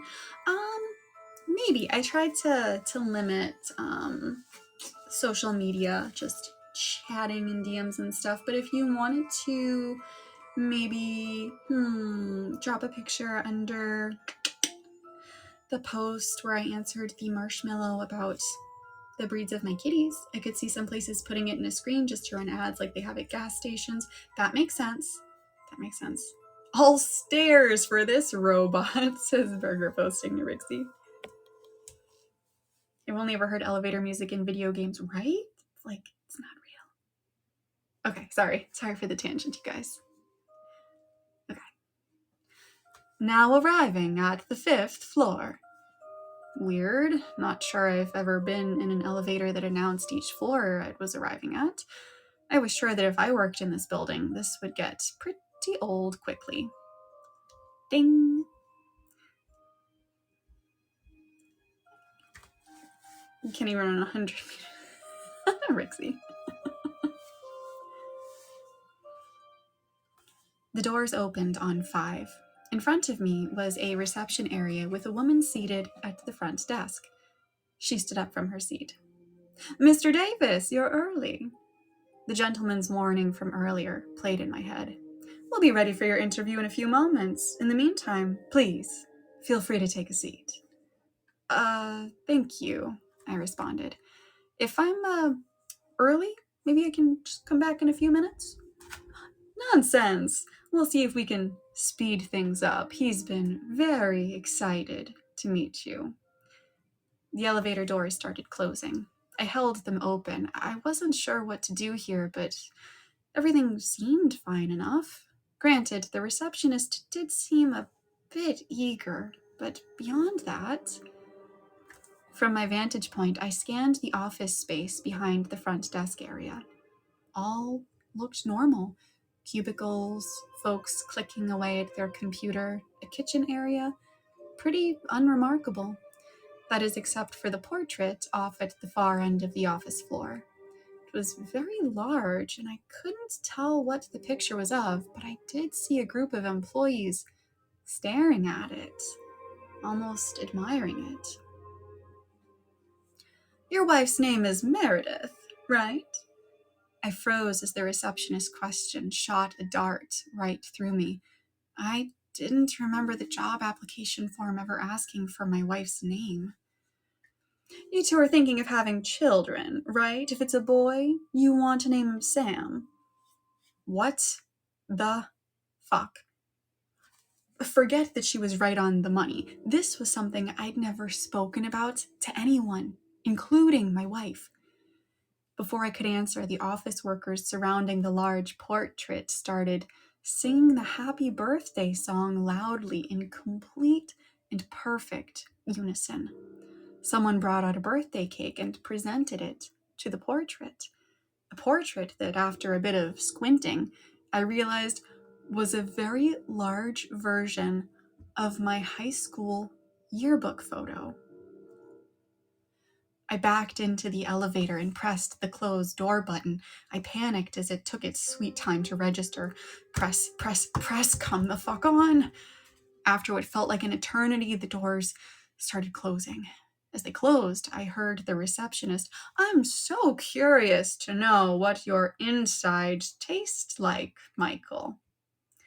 Fuck me. 9th floor, I need to go to the 9th floor. I found the 9th floor button and pressed it. It felt like it didn't register my push, so I pressed the button again and again. Come on, 9th floor. I tried again and again, but nothing was happening. Oh, fuck it, I'll go back to the ground floor, I thought to myself. Back to the start. Least uncomfortable job interview.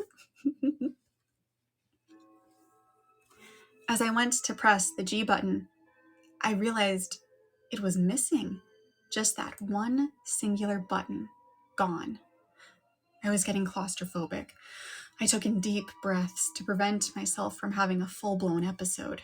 The elevator started moving up again.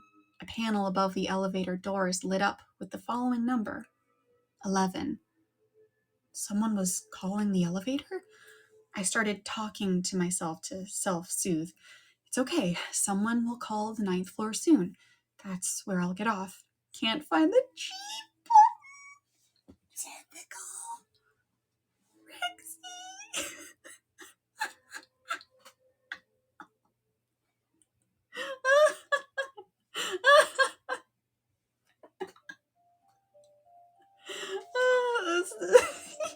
That's beautiful. Thank you for the laughing face. Thank you for being you. Oh man. Hi, Blumation. Welcome. We are reading a spooky story. Thanks for the pen lights, Adam.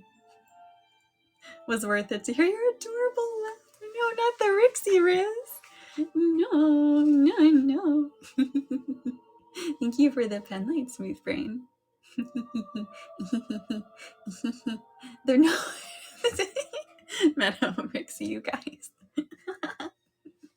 You're super sweet. I'm quite broke now. Oh, you didn't have to spend everything on me. Thank you.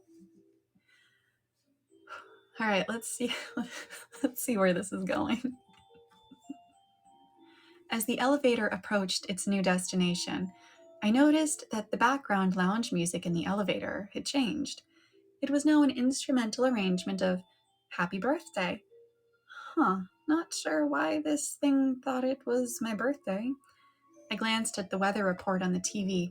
At least it was going to be sunny all week. Silver linings. Now arriving at the 11th floor. Ding! The doors opened. I hung around the inside corner of the elevator beside the buttons. No need to have another nightmarish experience. Right? An old woman stepped onto the elevator. Great, I'm sure this will be easy to explain to her. She smiled up at me as the doors closed. With a lump in my throat, I asked, what floor? Ground floor.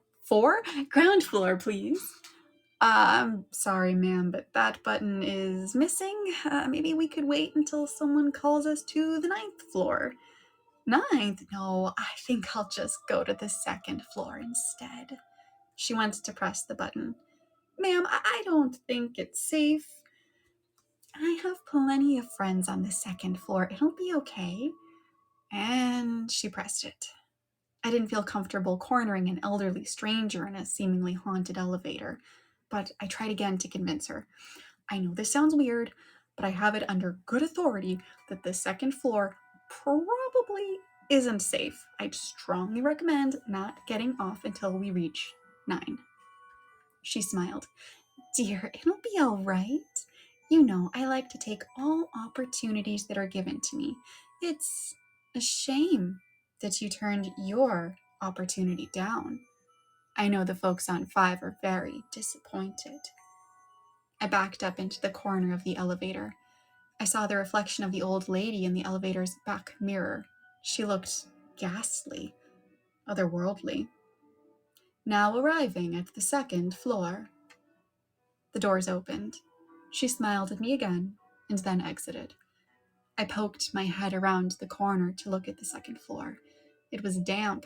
It looked old, more like a cave than an office. I heard a low rumble. A man dressed in a fancy suit approached the elevator doors and held them open before they could close. Hello, AniLive. Welcome. You getting off here too, champ? I heard that 5 wanted you. I think we can give you a better offer. I'm good. You sure, bud? The salary is $800,000 every hour. I'm good. I'm kidding, bud. The salary is we remove your eyes, so you don't have to see him. The floor went pitch black. The low rumble got much louder and started reverberating in my ears. Suddenly, the businessman grabbed me by the collar and tried to pull me out of the elevator. Hello, Vanya, welcome. I clung on to the ends of it. I started kicking and headbutting him. I was able to make him let go of me momentarily as I desperately pressed on the close doors button. Miraculously, the elevator responded much quicker this time, and they closed immediately. I tried the 9th floor button again. It didn't work. I pressed 8 instead. Anything to get away from this hellhole of a floor. I heard a loud banging on the door as the elevator started taking off, like an aggressive knock. As I saw the floor numbers rising, 3, 4, 5, the banging continued, just as loud. What the fuck? 6th floor, 7th floor, the banging on the door didn't subside. Now arriving at the 8th, I pressed the button for the 23rd floor. Just as we arrived on 8, I mashed the closed doors button, just as the elevator doors were about to open. The banging continued as the elevator doors started denting. The elevator continued going up. 9, 10, 11. The banging softened. 14, 15, and softened. 19, 20, 21, and disappeared. Now arriving at the 23rd floor. It was gone, thank God. I exhaled. It felt like I'd narrowly avoided disaster. The doors opened. I scanned the new floor and I realized I was back on the ground floor. That's what it looked like anyways. Did I escape? Was I free?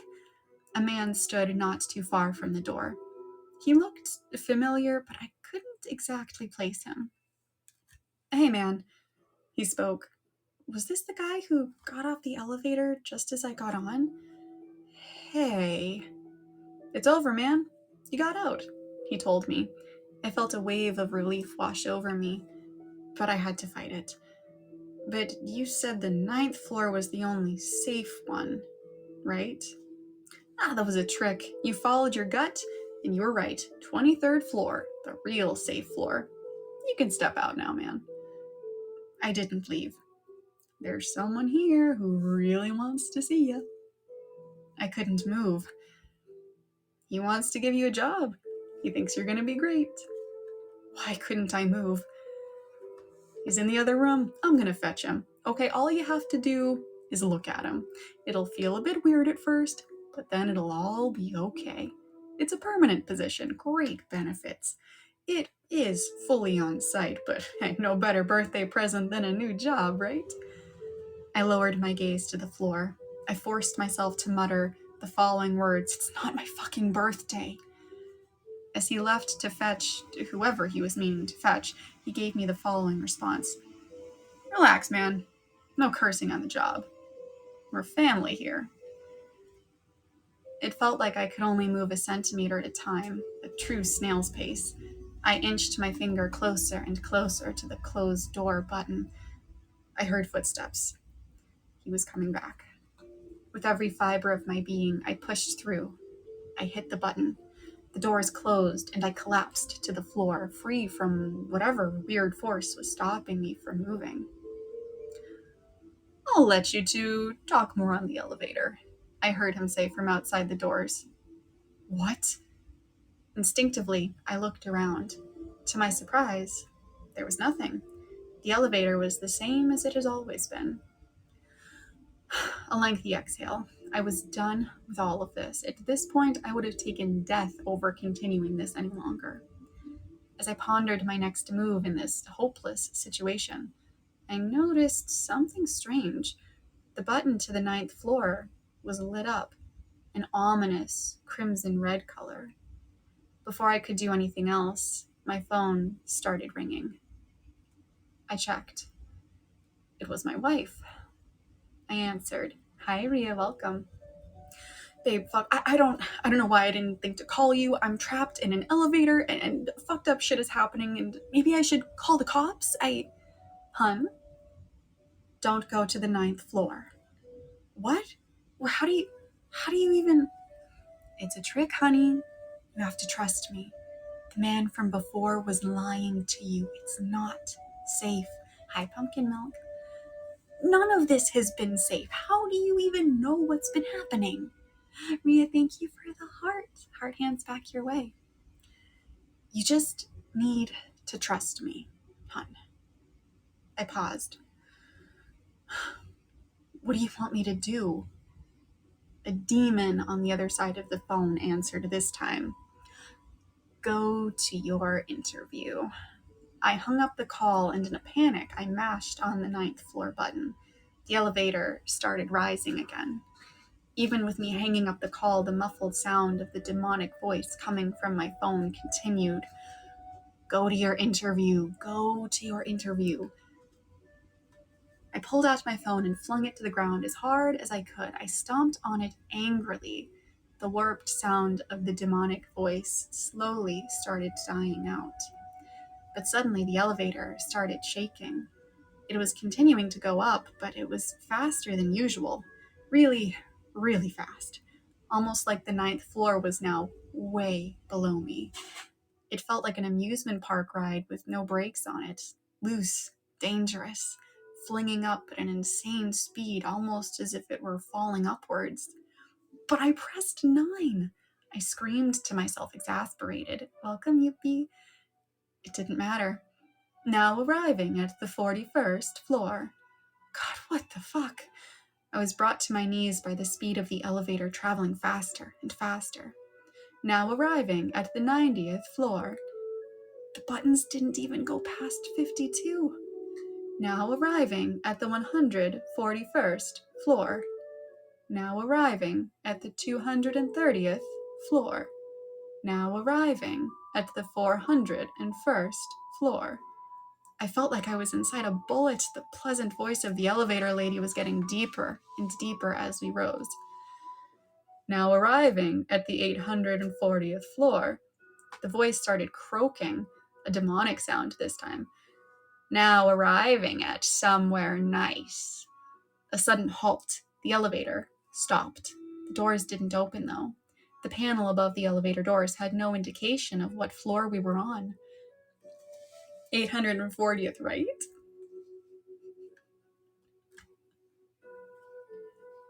I feel like I'm burning up, but I'm not. Did you take your temperature? I want to ask just in case if you didn't. I did not. You should take it just in case, to be safe. As I sat, I heard what could be best described as the sounds of hell coming from outside the elevator. Low grunts of pain, crackling, a dark hymn. Was this where I was supposed to get off? Before I could ponder the question further, I heard a soft tapping on the elevator. A voice from the outside. Do you want to trade? Said the voice. I decided to bite for reasons I still don't fully understand. What do you mean?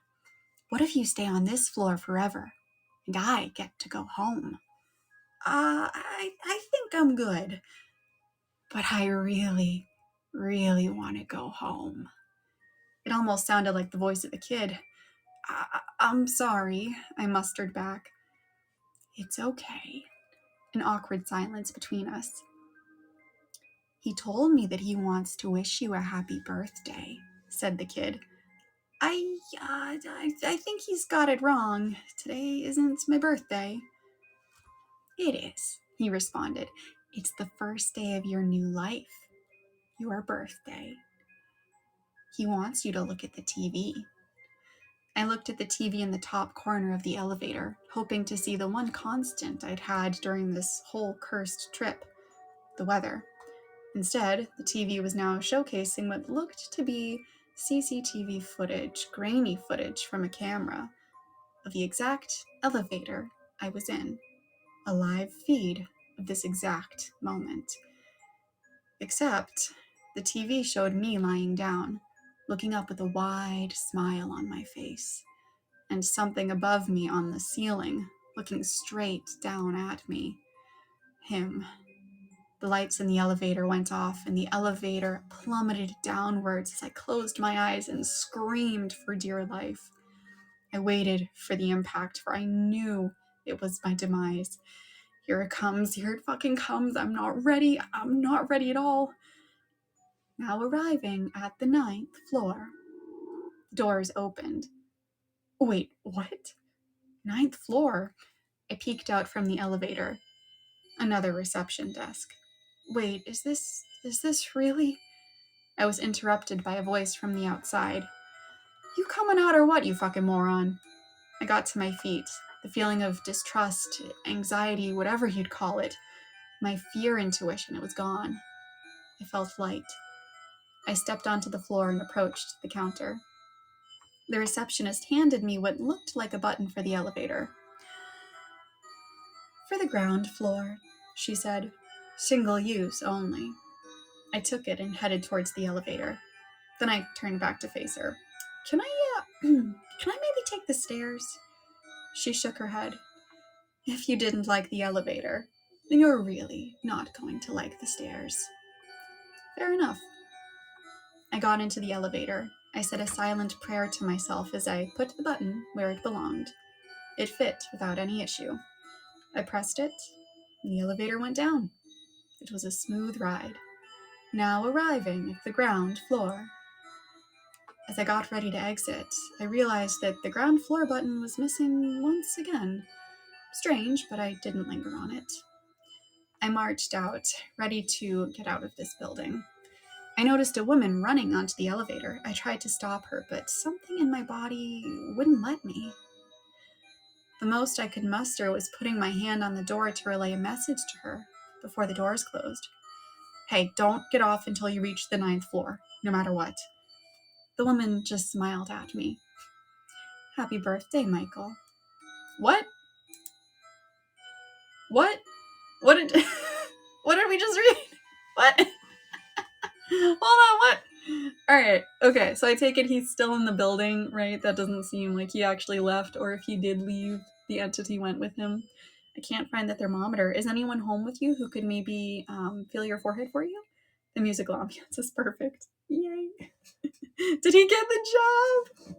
I feel like he did. I think it's a question of if he accepted it. This lady sounds demented. There's a VTuber that is scarily similar. Her name is... Oh, I am familiar. I am actually familiar with them, Pa. I legit thought she was you until I heard her voice. Happy birthday, Michael. Yeah. I'm sure his wife would know his birthday. That was it? I guess that was it. This one was kind of trippy. I agree, Puffy. Hey, stuffed crust. Welcome back. How are you doing? That was weird, you guys. That was interesting.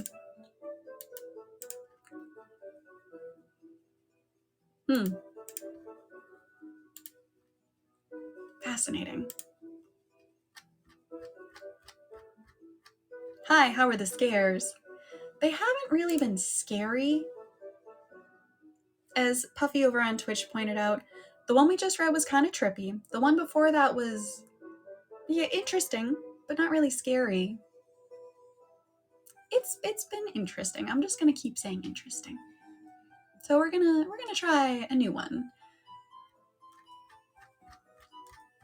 Let's see.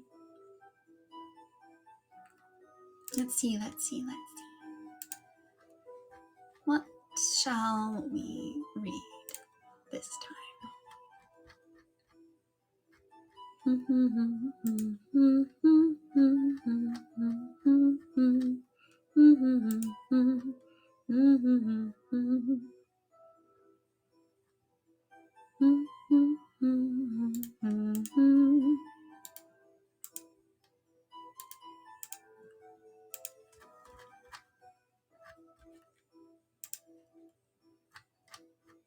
Ooh, okay. All right. So we have some options here.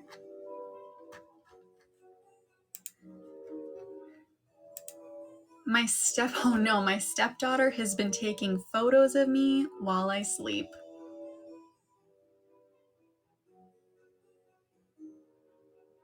Wait, no, this is another photo-based one. Hold up. No, we already did one with a camera. Can't do this.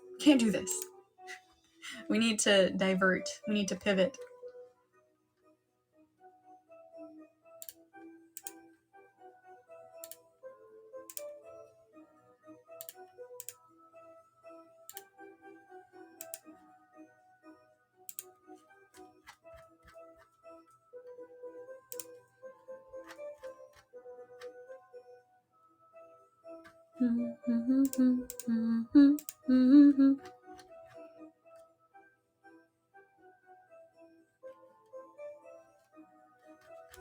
Let's see. What shall we choose? What shall we choose, dear friends?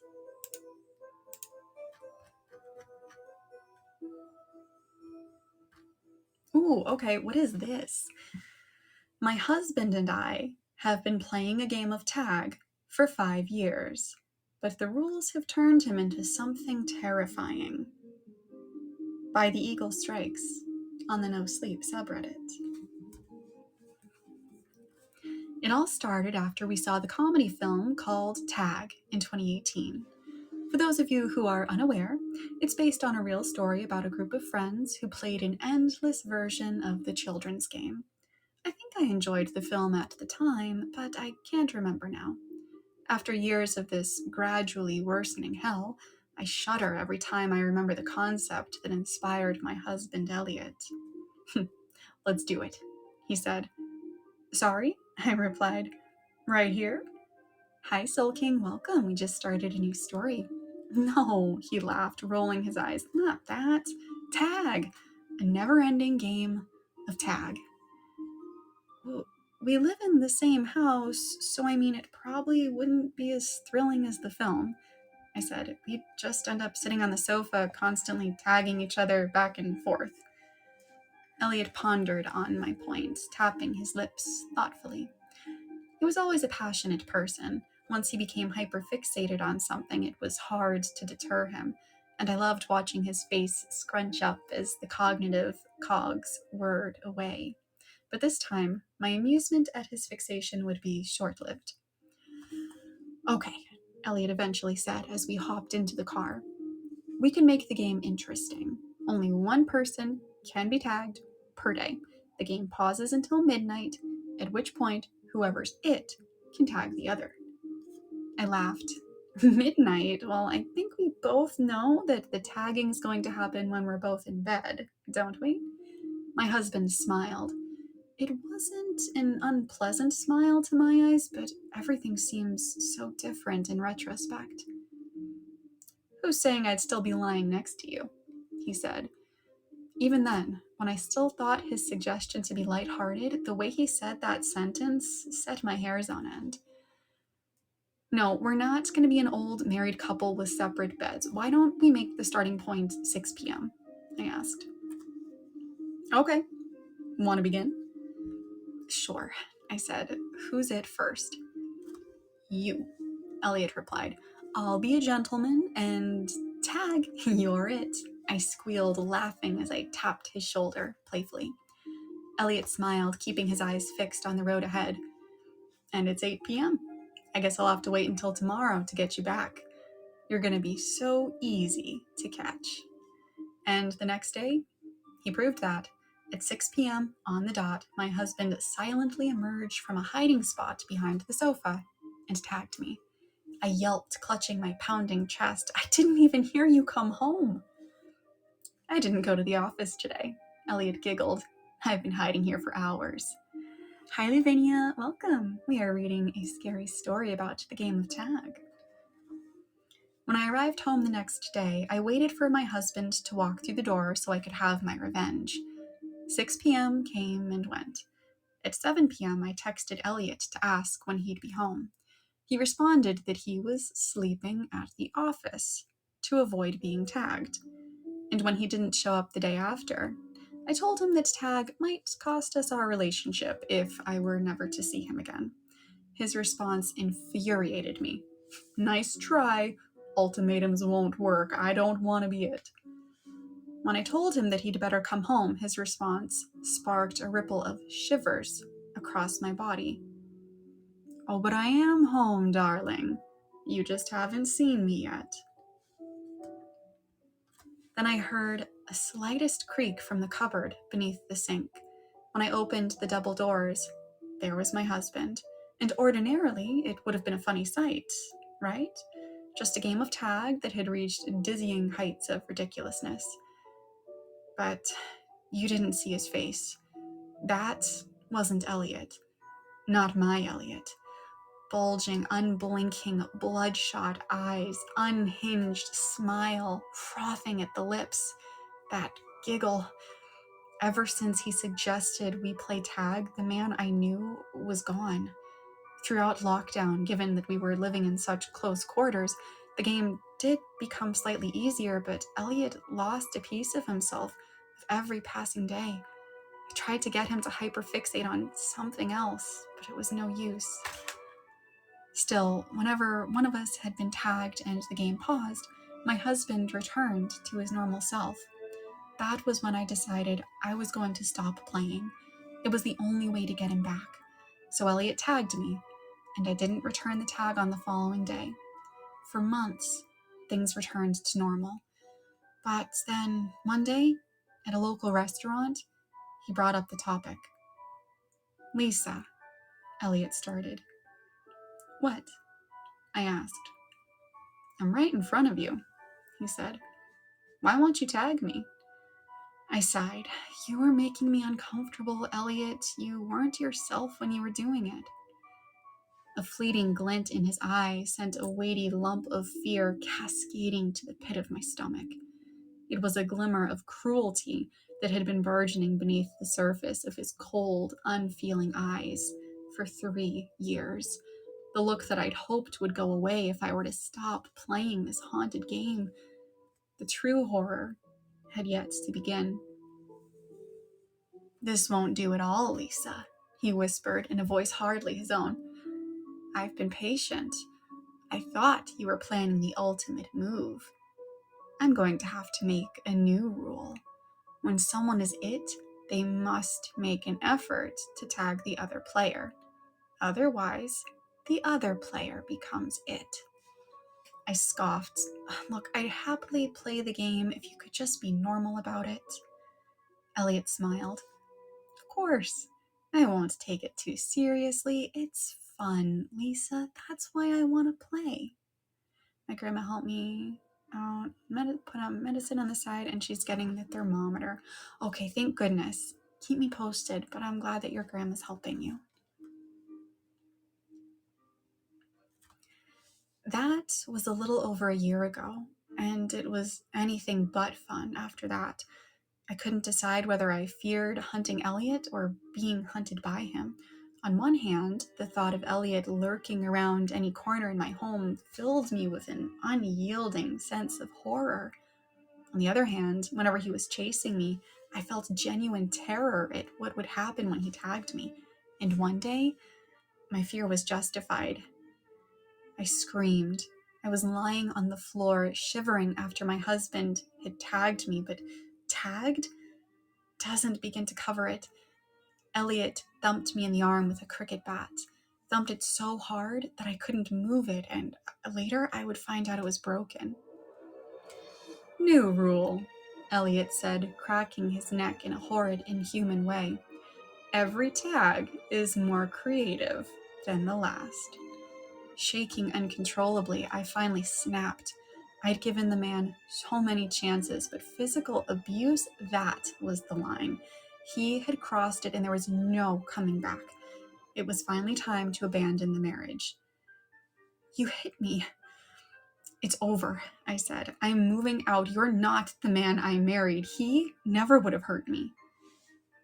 Elliot froze, and something inexplicably horrifying happened. His eyes blackened. The newly darkened pupils merged with the whites of his eyes. "Do you think the game ends if we end it?" Elliot asked, sinisterly, snickering. "You're still it. If you don't make an effort." "What's happened to you?" I wailed, clutching my broken arm and sliding away from the unhinged figure who loomed above me. "We're not playing tag anymore." "Oh? Okay. New rule," he said. When I next tag you, the game's over. No, you can't tag me ever again. I'm it, I whispered. Remember the rule. You only stay it if you make an effort, Elliot said gleefully, striding towards me. Are you going to make an effort? Good night, Autumn. Rest well. Thanks for being here. I ran out of the house, left arm hanging limply by my side. I used my right hand to scoop my phone out of my pocket, and I called my sister from the side of a busy road. She urged me to call the police, but Elliot had fled when the officers reached the house. I couldn't stop thinking about the blackness that spread across his eyes. So I ended up on an online forum talking about blackened eyes and changed personalities. One user's comment sent chills through my body. He's got the black bug. He'll only stop playing when one of you dies. Terrified beyond words. Hi Noah, hi Pootsie, hi you guys, how are you? We are in the middle of a scary story about the game of tag. Hey ya! I decided it wasn't safe for me to live with my sister. If the anonymous commenters were correct, then Elliot's talk about the game being over would surely have spelled my end. I moved to a lakeside cabin under a different name, intending to stay far, far away from Elliot until I could figure out the next course of action. I woke at 4 a.m. one particularly wintry morning in December. The sound of giggling filled the lakeside cabin, and I trembled. Walking to the edge of the upper balcony, I looked below to see a horrifying sight in the middle of the living room, a head peering over the back of the sofa. Peekaboo, Elliot chortled. I screamed and hauled my half-frozen body toward the stairs, barreling towards the front door. But as my hand clutched the handle, something clutched me. I turned to see Elliot on the floor, propped up by hands and legs in a low, crouching position. The fingers on one of his hands were curled viciously around my ankle, and he was grinning, that awful grin. Tag, he whispered. Game over. His mouth opened, revealing numerous rows of unnaturally jagged, janky teeth, poised to pounce. With a vehement look in his eyes, Elliot chuckled again. I screeched, swinging my foot squarely at his jaw. As the demonic man recoiled, I fled from the lakeside house and drove far away. That was months ago. I know Elliot's still out there. The game's not over. Like the online forum user said, he'll only stop playing when one of you dies. Yep, I don't know what turn I expected that story to take either, but it wasn't that. Day 2 of tag, and he's already so determined. What a gamer. Oh my goodness gracious me. He was locked in. Oh, you think so? Like locked in syndrome and like a demon thing was in control? What do you mean? What do you mean?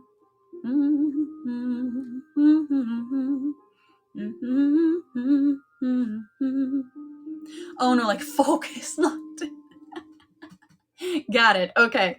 Yes. I got you. I agree. He was a whole other level of determined. Probably not in a good way. Definitely not in a good way. Yep, I did not see most of this coming. Well then. Oh man. It is 2 minutes away from 1 a.m. So, I think I'm going to stop here for the day.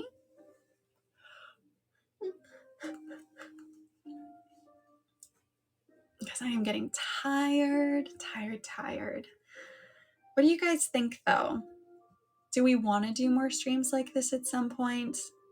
Or maybe not. Not your cup of tea.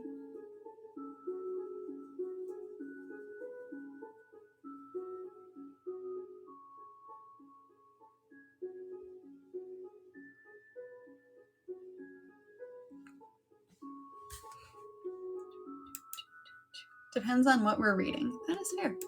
That is fair enough.